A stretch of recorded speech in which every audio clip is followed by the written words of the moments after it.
Magandang gabi, Pilipinas. Bayan mahigpit na tinututukan ng gobyerno ang supply ng pagkain ng bansa. Sa katunayan, mismong si Pangulong Ferdinand R. Marcos Jr. ang nag-inspeksyon sa warehouse ng pinakamalaking manufacturer ng canned goods sa bansa para makita ang lagay ng kanilang supply. Dito binigyan din ng Pangulo na hindi dapat mangamba ang bawat Pilipino dahil sapat na sapat ang supply na pangmatagalan. Samantala, patuloy ding binabantayan ng Department of Trade and Industry ang mga produktong nasa ilalim ng suggested retail price. Yan ang ulat ni Clazel Pardilla. Kahon-kahong dalatang pagkain ang dinatna ni Pangulong Ferdinand R. Marcos Jr. sa kanyang pagbisita sa bodega ng isang canned food manufacturer sa Calamba City, Laguna. Layo ng Pangulo, inspeksyonin kung sapat ang supply ng pagkain. Sa harap ito ng pagsilit ng presyo ng gasolina at paghina ng piso kontra dolyar. 10% pa lang ito sa kanilang stock. Ibig sabihin, hindi lamang ang Century kundi ang iba't ibang mga food processors at saka retailers ay maayos naman ang stock natin. Puno at malawak ang warehouse na ito. Naglalaman ng 800,000 kahon ng pagkain ang warehouse na ito sa Calamba, Laguna.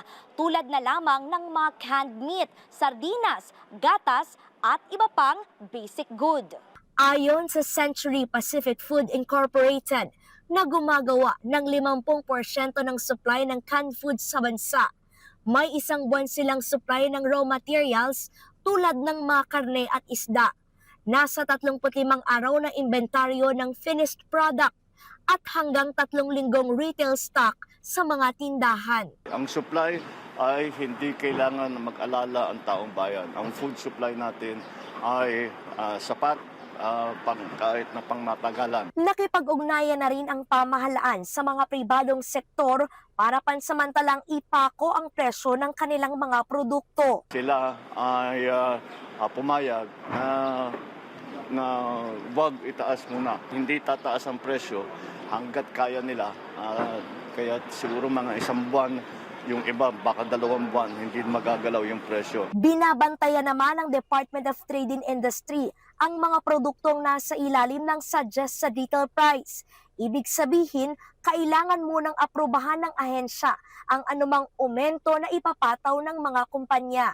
Nakatutok po kami dito sa mga groceries and supermarkets to make sure that there is no price increase for basic necessities and prime commodities. Let's be aware kung magkano talaga yung presyo ng mga basic necessities. Nasa 3 hanggang 4% ng production cost ng produkto ay napupunta sa langis o pagbiyahe sa mga bodega at tindahan. Para maibsan ang pagsipa ng presyo ng gasolina, naghahanap sila ng mas murang supplier ng materyales at nagbabawas sa iba pang gastusin.